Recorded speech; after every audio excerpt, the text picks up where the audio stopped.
Bienvenidos a un nuevo episodio de Maratón CEO. Soy David Rovilar. Aquí conversamos con quienes transforman las empresas y desafían los límites del liderazgo. Gracias por acompañarnos. Hugo Lara es egresado de la Escuela de Ingeniería Química de la Universidad La Salle. Cuenta con 2 maestrías, Administración de Empresas y Negocios Internacionales, ambas por el Instituto Tecnológico de Estudios Superiores de Monterrey. Colaboró por 9 años en Vitro, presidente de la División de Vidrio Plano, director comercial de la División de Envases de Vidrio, Vitrosad, y después fue CEO del grupo. Previamente colaboró por 5 años en Parmalat de México, donde fue director comercial y director general. También colaboró con SC Johnson y el grupo Christensen, desempeñando posiciones en el área comercial y de desarrollo de negocios en Latinoamérica. Durante 2013 y 2014 colaboró en Mexichem, ahora Orbia, con el fin de consolidar a nivel global el liderazgo en el mercado de tuberías y conexiones plásticas, acelerando la integración y sinergia para el negocio. Es consejero independiente hoy de varias compañías en México y Centroamérica y consultor en temas de gobierno corporativo, operaciones y ventas. Hugo, muchas gracias por acompañarme hoy en Maratón CEO.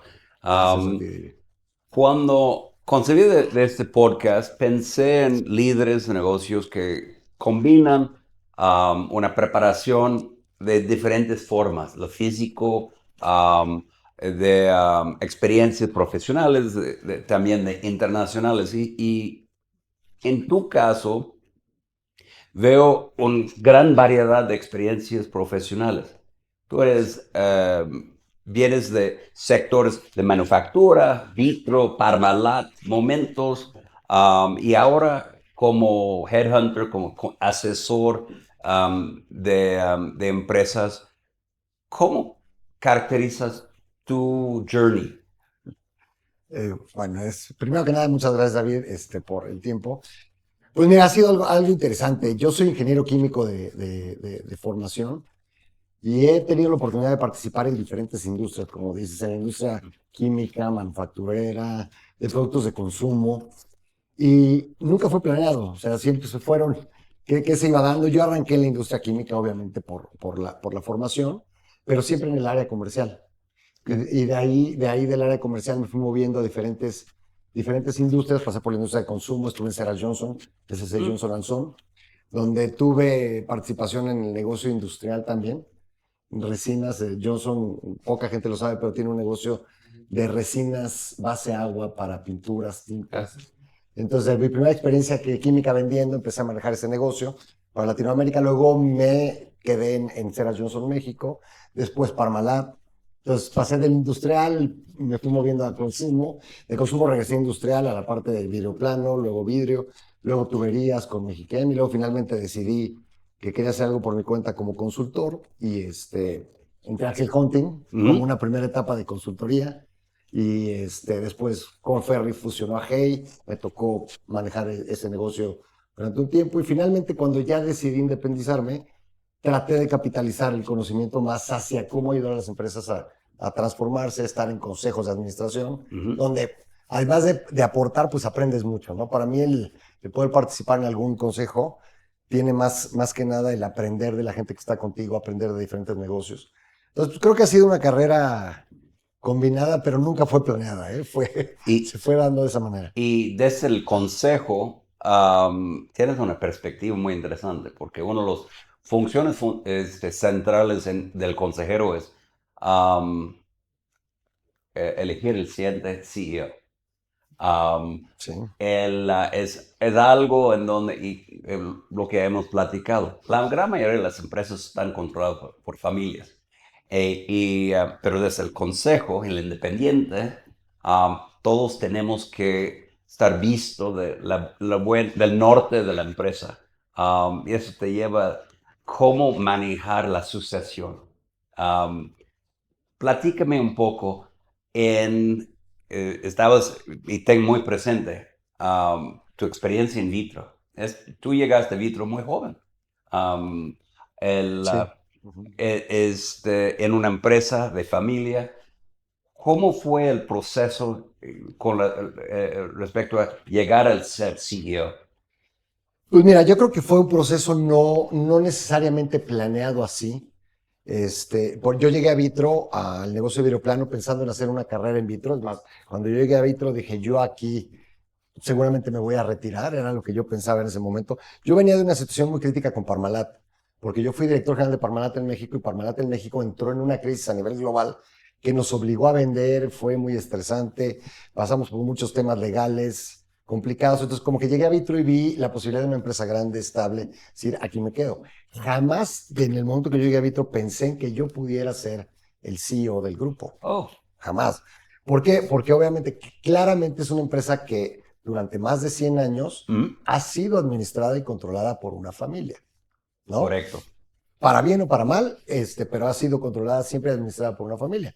Entonces, todos los que reportábamos de alguna manera al director general y a la presidencia del consejo, pues sabíamos que teníamos un rol que jugar, pero no pensábamos nunca que pudiéramos tomar ese puesto. Ese puesto estaba No, destinado no tenías un eventualmente para alguien. apellido. No había un apellido y era claro y así, era entendido, o sea, no es ninguna crítica, pero creo que era parte de la estructura y del gobierno que tenía la Mm, organización. Desafortunadamente viene el tema del 2008, los derivados, toda esta situación del subprime en Estados Unidos, y eso acelera un proceso de sucesión. Porque obviamente cuando las cosas se complican, pues hay diferentes opiniones. Un lado pensaba ir de una manera, el otro lado pensaba ir de otra, y pues finalmente Federico decidió retirarse y hubo la necesidad de traer a alguien. Y ahí entró la discusión de alguien de fuera o alguien de dentro. mm, Y fue complicado. Yo te puedo decir que para el consejo fue complicado porque decían, vamos a enfrentar una reestructura importante. Necesitamos traer a alguien que tenga nombre en el mercado financiero y alguien que pueda hacerle frente a esto, ¿no? Porque se va a pelear con los bancos, se va a pelear con los contrapartes de derivados. Pero por otro lado había un grupo que decía, pero hay que seguir operando, porque la única forma de hacerle frente a esto es operando. mm. Entonces, ¿quién entiende la operación? Yo había pasado por envases, había pasado por algunos negocios de vidrio plano, y al final de una decisión bastante complicada, yo te diría que dividida, ganó el decir, oye, pues creo que necesitamos traer a alguien de adentro que entienda el negocio, entienda la operación, y ya luego montamos un equipo que nos ayude a reestructurar. Entonces fue esta experiencia, am, no nada más de Víctor, pero de antes, que fue un factor clave en su decisión de escogerte. Sí, yo tenía algo de experiencia con una reestructura, Ujú, guardar las proporciones muy pequeña que fue el tema de Parmalat y terminar vendiendo los activos en México. Entonces ya había yo tenido algo de experiencia, pero sobre todo creo que la decisión fue porque yo entendía la parte operativa y alguien tenía que estar operando. ya. Entonces se armó un equipo enfocado en la reestructura con especialistas en eso, el CFO se pegó ahí y yo me encargué más de operar el negocio y de mantener los flujos del negocio. Pero no fue programado, o sea, realmente esta es una de las opciones que por mucho que estés preparado, creo que es un mensaje importante, por mucho que estés preparado, no, como empresa, no necesariamente las cosas se dan como esperas, porque luego hay estos puntos de inflexión que te obligan a salirte del script, ¿no? Por supuesto. Y, hay muchos que piensan la sucesión del CEO, estamos hablando de una persona, pero también es todo un equipo. Um, un equipo pues, la tripulación que el capitán tiene. Um, ¿Con quién va a trabajar? ¿Qué aprendiste de este proceso? Porque tuviste que armar el equipo tuyo. Sí. Mira, y aquí hay dos cosas, y déjame regreso a un punto que mencionabas sobre la sucesión y las empresas familiares o no. Ujú, Y el consejo, yo algo que recomiendo mucho ahora a las empresas familiares es, antes de definir cómo va a operar el consejo y qué tiene el consejo, creo que debe quedar claro un protocolo familiar. ujú, Hay empresas muy avanzadas en este sentido y hay otras no tanto, en donde si tú tienes un protocolo familiar claro que establece los miembros de la familia pueden participar o no pueden participar, o los miembros de la familia tienen que tener ciertas características. Dejas clara esa parte, ujú. ya es más fácil que el protocolo familiar, asamblea, pueda darle un mandato al consejo de administración. Ajá, en base a eso, para que el consejo de administración supervise al management en el día a día, ¿no? Porque muchas veces las empresas tienen un consejo y el consejo medio va mediando. Si es empresa pública, bueno, está regulado Ujú. legalmente, ¿no? Pero si no es una empresa pública, ¿qué tantos dientes tiene el consejo? Correcto. Esa parte creo que es bien importante y eso creo que viene dado desde la asamblea de accionistas o desde el protocolo familiar, ¿no? Y entonces mantener una franja entre familias, accionistas y el consejo, quien está operando por los deseos de ellos, pero no mezclarlos. No mezclarlos. Ya. O sea, creo que esa parte es bien importante, sí, porque siempre vas a necesitar, hay muchas empresas que han avanzado mucho y tienen el consejo de familia, Ujú. donde cuál es el legado que quiere la familia, qué es lo que, y ahí establecen las reglas para la familia, ¿no? Porque cuando es un negocio familiar que tiene 10, 15 años, donde hay un fundador, tal vez el hijo mayor, está bien, pero cuando estás hablando de empresas que tienen 60, 70, 80 años, donde hay tantos familiares, tiene que quedar muy claro cómo funciona eso. Yo participo en una empresa en Centroamérica que es privada, que hoy tiene más de 1,000 miembros de familia, tienen 150 años en el mercado, hay más de 1,000 miembros de la familia que hoy viven del dividendo o reciben un dividendo por parte de la compañía. Y ahí está muy claro, hay un protocolo familiar muy claro, cómo participan, cómo se seleccionan y el mandato que da ese grupo familiar que controla es decir, oye, tenemos que generar esta cantidad de dividendos durante los Ok. siguientes años. Entonces, viene desde, te digo, a un protocolo familiar muy claro y han logrado mantener la empresa privada por casi 150 años, están en el mundo de la cerveza y han logrado sortear temas de quien los quieran comprar o les quieran quitar el negocio. Y eso ha sido ha ayudado a cascadear los requerimientos de los accionistas ¿No? hacia dirección. Hacia la dirección, claro. Pues me lleva entonces a la pregunta, ¿cómo debe prepararse un CEO? Un CEO que está en puesto o un consejo para una sucesión exitosa. ¿Qué han sido tus lecciones? Yo creo que ahí hay un punto también bien importante y regresarse a lo básico que a veces se nos olvida. El CEO tiene que tener claro y entender que se va a retirar. Porque uno de los problemas que tenemos hoy en día, sobre todo en empresas familiares, es que el CEO piensa que no se va a retirar, ¿no? O sea, que quiere trabajar el resto de su vida y que va a estar ahí, ¿no? Y que pues ya cuando me toque veremos, o porque me enfermo, o por lo que sea. Pero no, como que no racionalizan que hay un tiempo. Entonces, lo primero que yo recomiendo es, bueno, que te quede claro que te vas a jubilar en algún momento. Y hacemos una reflexión de qué quieres llegar a los 70 años y en ese momento decir, ahora sí voy a ver a mis nietos, ahora sí voy a viajar, ahora sí voy a hacer esto, o planearlo desde antes. Entonces, lo primero es que el CEO tenga claro que se tiene que retirar y cuándo se va a retirar. Porque luego hay el tema, estoy viviendo otra en El Salvador, donde el CEO, que es miembro de la familia, debió haberse movido a chairman hace un par de años que cumplió la edad, pero como el negocio no estaba en su mejor momento, no se quiso ir. Entonces dijo, espérenme tantito en lo que lo arreglo, ¿no? Ujú. Entonces, ya no lo puede arreglar, se le está complicando la sucesión, no hay sucesor, entonces se le pasó un poco el tiempo. Ya. O sea, ahí es donde tiene que haber una estructura de gobierno que diga a los 60, a los 65 o a los 70, muy claro, y que entonces ya sabiendo qué vas a hacer tú después de, que yo creo que es lo más difícil para cualquier CEO, ¿qué voy a hacer después? Puedes empezar a trabajar en tu sucesión, Ujú. tanto dentro de la organización como en lo personal. Right. Porque una de las cosas importantes es, mañana dejo de trabajar, tengo 40 años en la compañía 35, ¿qué voy a hacer? Esto me lleva al tema, porque estás hablando de CEOs que llegan a esa edad, pero hay unos en los 40 ¿Mm? en donde, creo que you know, hoy en día, como el mundo está cambiando tan rápido, hay CEOs para ciertos momentos, Sí, que puede ser, ahora llámalo, cómo aprovechar AI, cómo transformar una empresa y requieres un líder con esta capacidad de encauzar una estrategia, pero no tiene que ser 60.